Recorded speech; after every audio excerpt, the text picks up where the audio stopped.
Hey there, I'm Ian Douglas. I'm the author of the website techinterview.guide, and I'm here to help people with career advancement and interview preparation. My live stream on Twitch covers topics such as company research, how to build resumes and cover letters, applying for the job, getting through interviews, and what to do during negotiations. I've coached thousands and thousands of people over the years to get jobs at the biggest tech companies in the industry, and I'm here to help you too. The following episode is taken from a longer live stream event and may contain interactions with other people in chat. Check out the end of the episode for more information. Let's get to it. Software engineer, programmer, developer have no inherent certification. Yeah, nothing required. Yeah, exactly. And this is also why in the tech industry, we have to demonstrate so much of what we know. A lot of people are like, oh, why do I have to write code? Why do I have to whiteboard? Why do I have to do this and that? Jump through all these hoops to demonstrate what I know and do projects and things like that. It's because we're not certified. We don't have any sort of licensing where, you know, you go to like a trade school and you want to become like a licensed carpenter, plumber, electrician. You learn the content, you get certified, you are licensed, and then you go through, well, I mean, you go through like the, what's the first stage of it? And then you get like your journeyman's ticket or whatever, and then you get your licensing. We don't have that in software. And so when you call yourself a developer, it's like, but what kind of developer are you? Are you a database developer? Are you a web developer? Are you an API developer? Are you a front-end developer, a back-end developer? Are you a full-stack developer? Do you do DevOps? Do you do security? Like, there's so many different kinds of software development, and that's why when you apply for these jobs, you have to jump through so many hoops to demonstrate what you know. And it's a frustrating part of what we do, but having been a hiring manager, it's also a necessary part so that I can be sure that you can really, like, come in and do the job.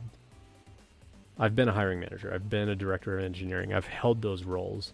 And so I understand from the perspective of why we have to go through that. At the same time, it's a pain in the butt. And my biggest argument against sites like LeetCode is you're practicing the wrong thing.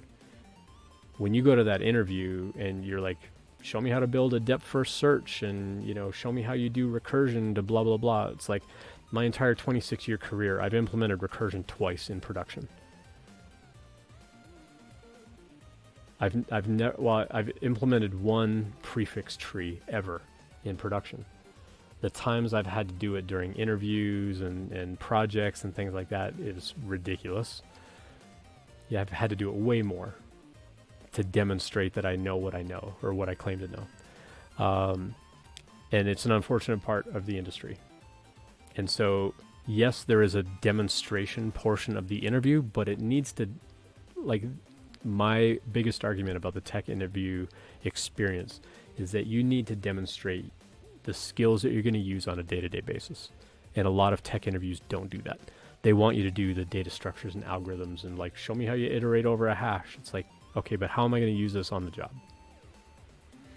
Like that's my biggest beef. I interviewed with a company back in December and they're like, all right, we got this LeetCode problem that we want you to do. And we're going to give you a list of latitude and longitude coordinates with a target and a count, and we want you to find the count.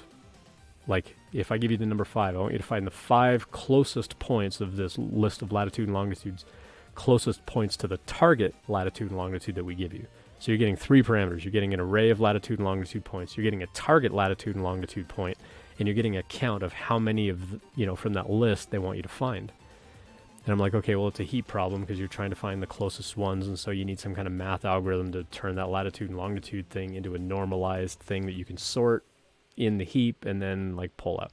So like I get the nature of the problem, but honestly, in my mind, half of my brain power is thinking your company doesn't even do anything about geolocation.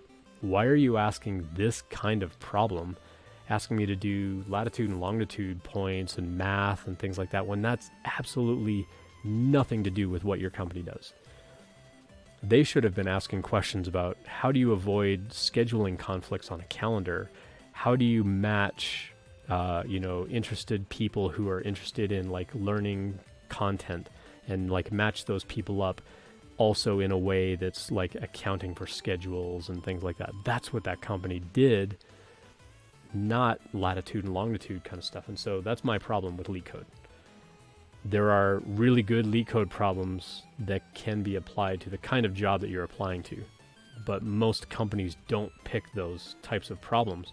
They're just picking some random BS kind of, kind of problem and making you jump through these hoops and demonstrate that you can do these really esoteric algorithms and use these really complex data structures that you're never going to use day to day on the job. That's my biggest beef. So I'll get off my soapbox there. But that's the biggest problem with the tech interview. Like, yes, you have to demonstrate that you can do the job. I get that. I appreciate that about our industry. And that's why we have to go through and jump through those hoops. My beef is that companies are asking you to jump through the wrong hoops.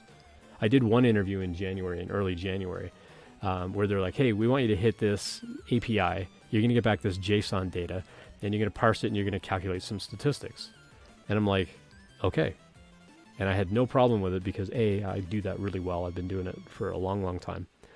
But also, it was exactly what I was going to be doing on the job at that company. And I almost literally got goosebumps. I'm like, this is great. This is exactly what an interview should be.